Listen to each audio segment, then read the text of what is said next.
his children. Alhamdulillah, the masjid is packed once again. It is indeed the summer break. And we're excited and happy to see that our children coming to attend Salat al-Jumu'ah. And this is something that brings so much joy, not only to the parents, but to everyone in the community, because we are building so much hopes on our children. They are the hope of their parents, yet they are also the hope of the Muslim Ummah. And we want to make sure that our children are fully attached with the masjid, so they're able to understand and comprehend their responsibility, their duty, their obligations, what they are created for, and what's their role as a dua to this part of the world, to the deen of Allah Azza wa Jalla. And there's nothing better to share in a khutbah like this, where we have both parents and children, like the advice that was illustrated to us in the book of Allah Azza wa Jalla in Surah Luqman. The chapter that highlights an important rules and a dialogue that took place between one of the hukama, one of the wise, and his own child. And in this hikmah, or in this hikam, which about 10 hikam that we would like to explore today in a short time, I want not only to address the parents, but also I want to address the children. Because as I said again, the issue of raising children, the issue of integrating personality is a shared responsibility, both with the parents and the children. You cannot force children to come to the masjid. And you cannot expect when the children wants to come to the masjid and wants to be Muslims, who are fully understanding to their deen and integrate the personality that would make them be able to serve their deen and benefit themselves and their families, except when there is a collaboration, when there is a harmony in the relationship between the parents and the children. And this is exactly what Allah Azza wa Jal portrayed to us in Surah Luqman, when Allah says in the Quran, وَإِذْ قَالَ لُقْمَانُ لِابْنِهِ وَهُوَ يَعِظُهُ يَا بُنَيَّ لَا تُشْرِكْ بِاللَّهِ إِنَّ الشِّرْكَ لَظُلْمٌ عَظِيمٌ. If you were to examine the communication between Luqman and his son, you will find that Allah said on behalf of Luqman, said, Ya bunayya, oh my child, oh my son, oh my daughter, you know, in a beautiful way, addressing someone you love, addressing someone you are attached to, addressing someone that you have hopes in, and addressing someone that you want to let them feel and know that they are part of you and you are part of them. Ya bunayya. Nothing more lovely than addressing your child as Ya bunayya. And then immediately, after establishing this harmony, after establishing this communication, and allow the communication channels to be open between you and your child, then the first advice, the most important advice that we can give to our children is that inna shirka ظلم عظيم. Do not associate one with Allah Azza wa Jal. And we do not expect our children to worship other entities beside Allah Azza wa Jal. But we want them to be fully aware and mindful that the ultimate control of this universe, the one who's worthy of our attention, the one who's worthy of our ibadah, the one who's worthy of our focus in life is Allah. And this is the advice that the Prophet ﷺ gave to Ibn Abbas when he was riding behind him. He said, Ya ghulam, احفظ الله يحفظك. احفظ الله تجده تجاهك. واعلم لو أن الأمة قد اجتمعت على أن ينفعوك أو يضروك لم ينفعوك أو يضروك. رفعت الأقلام وجفت الصحف. Once the Prophet ﷺ, who was riding on a donkey, and Ibn Abbas was behind him as a young man, he said to him, "Oh young man, احفظ الله يحفظك. Be mindful of Allah, Allah will be mindful of you. And be protective of Allah, Allah will protect you. And be aware that if the whole ummah were to get together to intend to harm you with something, they will never be harming you except with something that Allah have ordained on you. And if they were to intend to benefit you with something, they'll never be able to benefit you except with something that Allah have ordained for you. رفعت الأقلام وجفت الصحف. It's already a done deal. Everything in your life has been distant to you. 50,000 years before the creations of all the creation, when Allah has created the pen, and the pen was asked to write, and everything was written. This doesn't necessarily mean that you should relax and sleep at home, but rather roll your sleeves and work hard, knowing that Allah Azza wa Jal is going to protect you from all the threats and the dangers around you. And if you need something, then you turn to none but Allah Azza wa Jal the Mighty. يا بني لا تشرك بالله إن الشرك لظلم عظيم. Indeed, to associate with someone with Allah, whether intentionally or unintentionally, or directly or indirectly, is a big zulm to yourself, as the shirk is zulmun azim. And then after that, Allah Azza wa says, وَوَصَّيْنَا الْإِنسَانَ بِوَالِدَيْهِ حَمَلَتْهُ أُمُّهُ وَهْنًا عَلَى وَهْنٍ وَفِصَالُهُ فِي عَامَيْنِ أَنِ اشْكُرْ لِي وَلِوَالِدَيْكَ إِلَيَّ الْمَصِيرُ وَإِنْ جَاهَدَاكَ عَلَى أَنْ تُشْرِكَ بِمَا لَيْسَ لَكَ بِهِ عِلْمٌ فَلَا تُطِعْهُمَا وَصَاحِبْهُمَا فِي الدُّنْيَا مَعْرُوفًا ثُمَّ إِلَيَّ مَرْجِعُكُمْ فَأُنَبِّئُكُم بِمَا كُنتُمْ تَعْمَلُونَ. And then the next advice, which is shared between the children and the parents, is that be mindful. Be mindful about the responsibility of your parents. Be mindful of the obligation that you have towards your parents.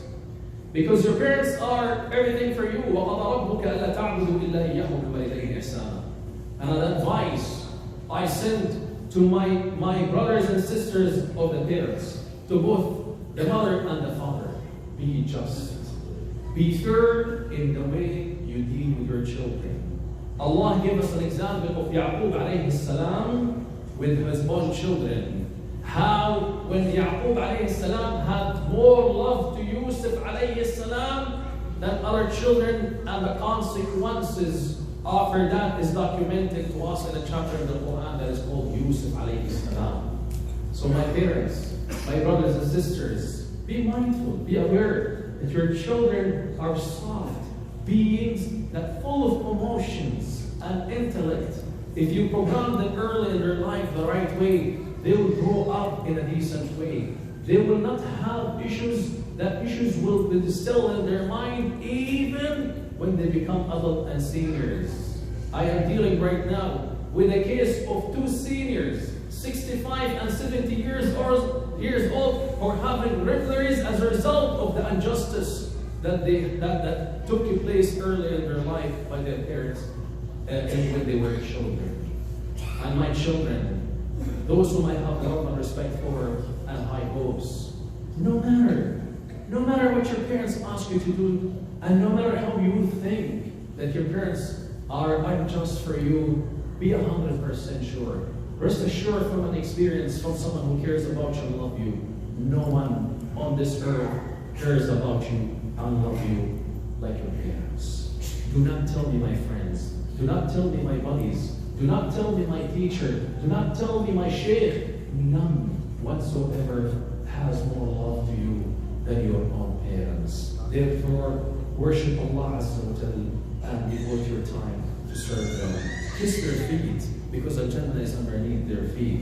Even if your parents were to be non-Muslim and they forced you to go out of the faith, do not listen to them, but rather be kind and generous in your treatment, in the way you communicate with them, in the way you deal with them. And Allah later on will be the one who judge. If I may ask my brothers and sisters to move forward, my brothers, if there's a chance to move forward and fill the stage, then alhamdulillah, because we seem to have more people coming to attend Jum'ah understanding. يا بني إنها إن تكن مثقال حبة من خردل فتكن في صحراء أو في السماوات أو في الأرض يأتي بها الله إن الله لطيف خبير. After establishing the concept of Tawheed, after establishing the rule of being kind and generous to the parents, Allah wants us to establish al-muraqabah, observation. Allah is fully monitoring you. If you were to do something behind 7 doors, then it would be exposed, whether it is a ta'ah, the nur of the ta'ah will be seen by people around you, or whether it is the other way around, a ma'asiyah, the darkness of that ma'asiyah will be seen on your face and will be exposed to people around you.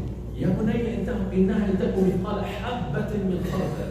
If even it is to be as little as a mustard seed in a rock, hidden somewhere in this huge, massive universe, in the galaxies, or whether it is in the earth, Allah is able to bring it.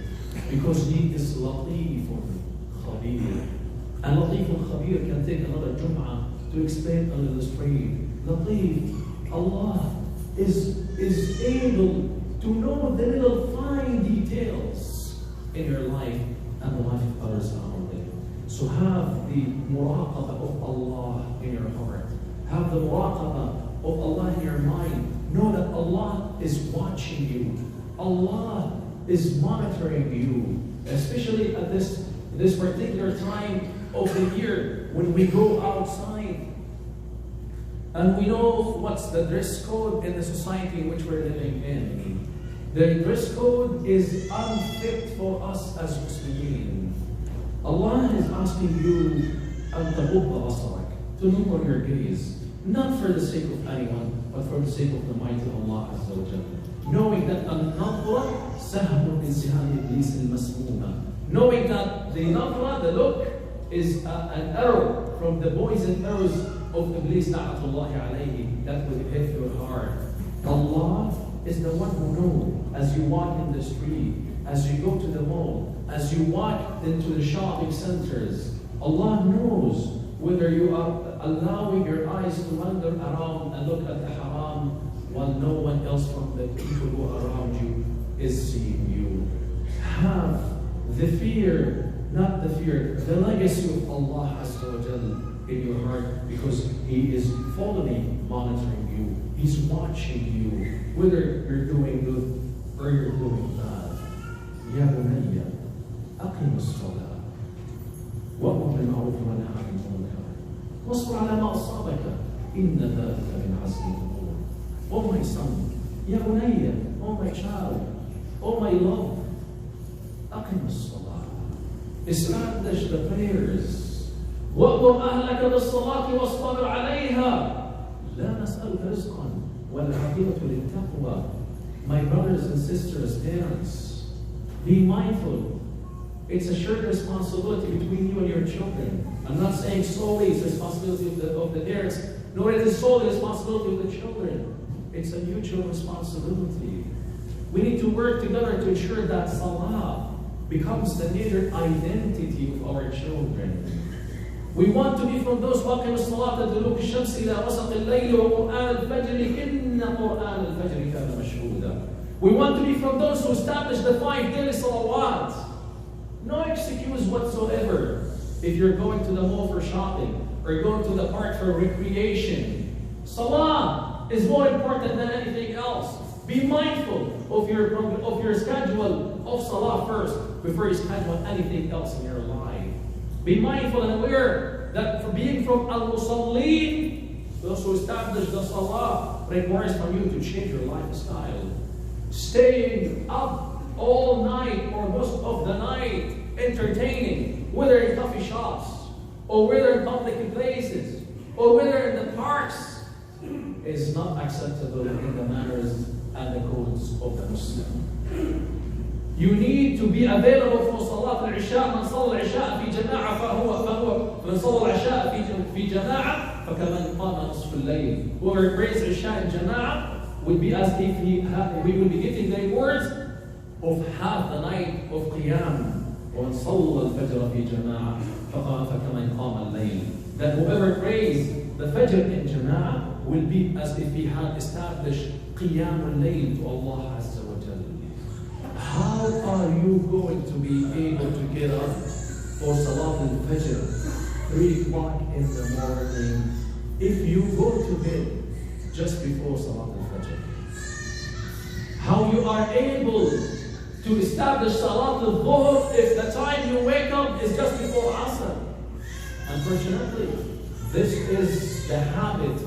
And I'm not saying the children, the young who are in vacation away from school. It's unfortunately the habit of adults, certain parents who do not have a responsibility in their life They're staying awake all night, whether by watching TV or entertaining with others, and they sleep until the noon or afternoon, missing so much barakah, missing so much rahmah. بُورِكَ لِلْأُمَّةِ فِي بُكُورِهَا. Where are we from the barakah of the rizq from Allah Azza wa Jal? As the Prophet ﷺ, the barakah was given to my ummah early in their life. وَأْمُرْ بِالْمَعْرُوفِ وَانْهَ عَنِ الْمُنكَرِ. As Allah said in the Quran, Surah Al-Imran, وَلْتَكُنْ مِنْكُمْ أُمَّةٌ يَأْمُرُونَ بِالْمَعْرُوفِ وَيَنْهَوْنَ عَنِ الْمُنكَرِ. Let there be among you a group يأمرون بالمعروف وينهون عن المنكر يدعون إلى الخير. And we look into the tafsir of what's يدعون إلى الخير. As Al-Baghawi said, يدعون للإسلام. My brothers, my sisters, we did not come to this part of the world haphazardly. We did not come here so we're able to enjoy a better standard of living. We did not come here so we can live in nice homes and drive beautiful cars. Allah, by His wisdom, have made us to come here so we will be dua to the deen of Allah Azza wa Jalla. And if our children do not understand their deen, they will not be able to invite others to the deen of Allah Azza wa Jalla. So let us be mindful that we do have a responsibility. And I urge all the parents, I did not talk to Sheikh Asim nor to the others in the masjid, but if there's a summer camp, all of us who have children should be signing up for their children for this camp. Knowing that this is the minimum, but there's a bigger responsibility that needs to be followed afterwards at home. We need to ensure that we're able to establish al-amr bil-ma'ruf. Ma'ruf, everything is good, and munkar, everything is evil. And we need to also be mindful that doing so will require from us to be patient, because we will be faced with Islamophobia. We will be challenged. We will be faced with so much. But if we were to seek the pleasures of Allah Azza wa Jalla, Allah will make it easy for us.